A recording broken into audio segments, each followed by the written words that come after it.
gloire à Dieu le Père, gloire à Dieu le Fils et gloire à Dieu le Saint-Esprit pour une opportunité nouvelle de partager la parole de Dieu, mais surtout d'être transformé, d'obtenir des réponses, des solutions qui nous permettent d'expérimenter Dieu dans nos situations, qui nous permettent d'obtenir des témoignages à la gloire de Dieu. Père, qu'il en soit ainsi dans ma vie et dans la vie de tes fils et de tes filles, Père, qui regarderont cette vidéo, et même pour ceux qui ne la regarderont pas, mon Dieu, rencontre-les selon les moyens, Père, qui sont accessibles, Père, pour eux, au nom de Jésus, et par la puissance du sang de l'agneau. Amen, amen et amen. Nous allons juste élever un chant vers le Seigneur avant de partager brièvement sur le message que nous avons reçu aujourd'hui. Le chant dit: Jésus, nous te couronnons, nous te proclamons roi. Jésus, nous te couronnons, nous te proclamons roi, présent au milieu de nous. Nous t'élevons par nos chants,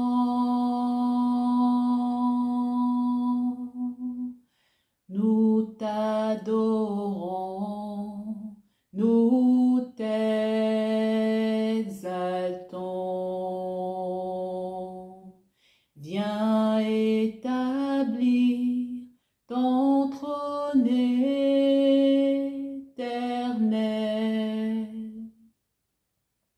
Par nos louanges, nous t'invitons.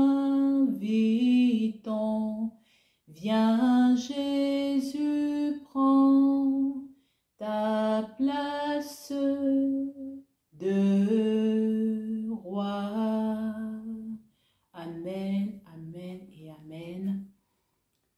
Nous allons lire dans le livre de Lévitique au chapitre 19, le verset 19. Là, il est écrit: vous observerez mes lois. Tu n'accoupleras point des bestiaux de deux espèces différentes.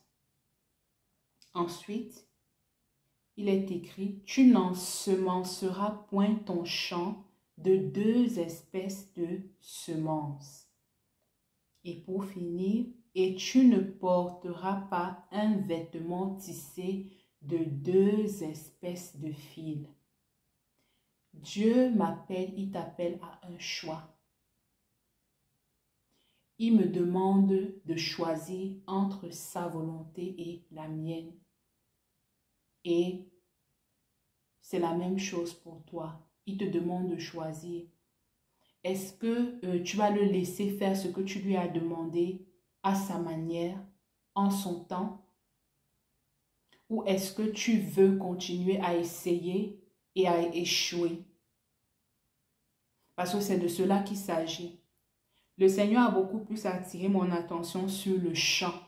Le champ ici, c'est ta vie. Et il dit, tu ne peux pas semer deux espèces de semences. Ici, il s'agit, il m'a dit que dans notre cas et pour le message, dans notre contexte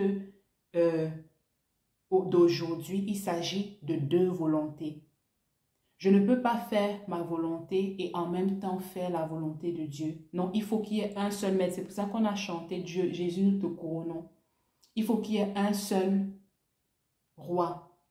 Je ne peux pas être mon roi et Jésus-Christ est également mon roi. Non, il faut qu'une seule personne soit roi. Donc, je dois choisir. Et si, comme moi aujourd'hui, tu désires obtenir les réponses à tes prières, tu désires obtenir les solutions, les provisions de Dieu pour ta vie, si tu désires réellement voir ta vie changer, si tu désires réellement expérimenter Dieu au niveau auquel Dieu veut que tu l'expérimentes, il est temps de lui dire, de lui adresser cette prière qui consiste juste à lui dire, Seigneur, purifie-moi. Purifie-moi ici de quoi?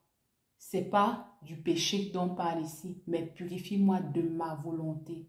Purifie-moi, vide-moi de ce que moi je veux, vide-moi de mes méthodes, de ma manière de penser, de ma manière de voir les choses. Parce que la manière dont Dieu a décidé d'accomplir ton miracle, la manière dont Dieu a décidé de te répondre, n'est pas forcément la manière dont tu aimerais qu'il te réponde.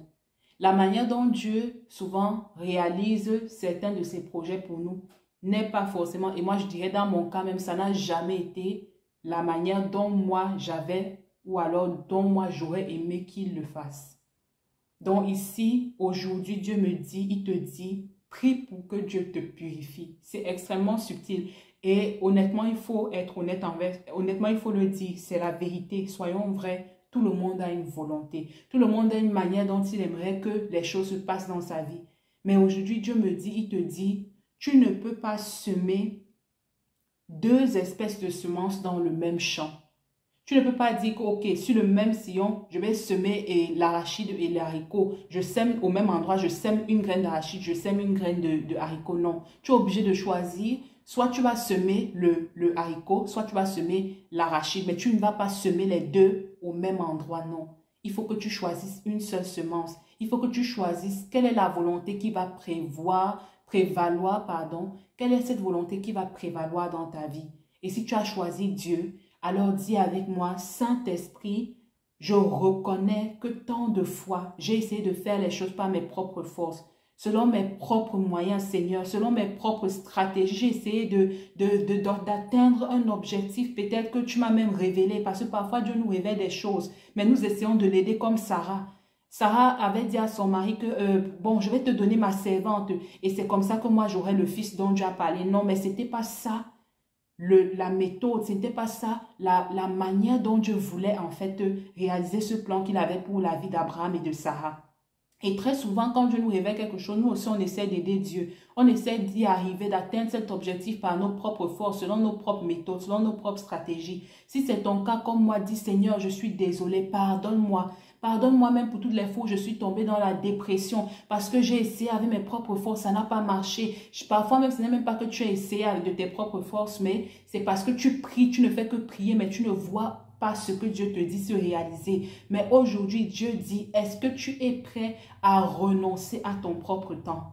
Est-ce que tu es prêt à renoncer à ce que tu ressens? Ce n'est pas un homme qui a parlé, c'est Dieu. Et certainement ce qu'il dit, il veille sur sa parole pour l'accomplir. Es-tu prêt à renoncer à ta propre volonté qui te dit que non, Dieu devait déjà l'avoir fait? Non, c'est Dieu, il sait quand est-ce qu'il doit le faire. Est-ce que tu es prêt à renoncer à ta propre pensée, à ta propre perspective des choses? Es-tu prêt? Alors dis, Saint-Esprit, viens me purifier. Viens me vider de tout ce que je pense, de tout ce que je veux et viens me remplir de ton esprit et faire ce que tu as prononcé pour cette situation, pour ce problème par lequel je passe. Éternel, viens prendre le contrôle absolu, viens régner dans cette situation afin que je vois enfin le bout du tunnel, afin que je reçoive enfin les réponses dont j'ai besoin. Mon Dieu, aide-moi, mon Dieu, délivre-moi. Éternel, fais-le pour ta gloire et que les témoignages, mon Dieu, que tu vas nous donner se répandent dans le monde entier.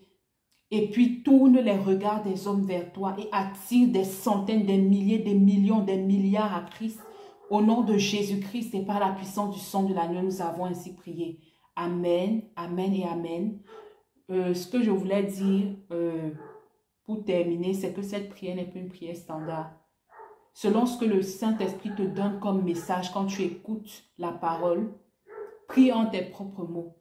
Déchire ton cœur devant ton roi, déchire ton cœur devant ton Père, déchire ton cœur devant ton Sauveur, déchire ton cœur devant celui qui seul est capable de comprendre ce par quoi tu es passé, ce par quoi tu passes et qui également est le seul à pouvoir répondre à ta prière, t'exaucer au-dessus, au-delà de ce que tu peux penser ou imaginer.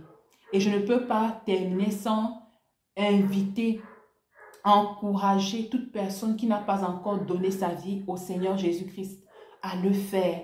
À commencer cette relation personnelle avec Dieu, à commencer à marcher, à commencer son voyage avec Dieu, à dire à Jésus-Christ, Seigneur, viens dans mon bateau Et pour le faire, tout simplement, tes propres mots, tu demandes pardon à Dieu. Tu lui dis que tu reconnais que tu as vécu une vie qui ne le glorifie pas. Ensuite, tu lui dis que tu aimerais être purifié par son sang de tes péchés cette fois-ci et non de ta volonté comme dans la vidéo, comme dans le message pardon. Et ensuite, tu lui demandes de venir habiter en toi au travers de son esprit. Et tu pries au nom de Jésus-Christ et par le sang de Jésus et tu deviens donc un enfant de Dieu parce que l'esprit du Fils de Dieu, de l'enfant de Dieu habite en toi. Que le Seigneur bénisse.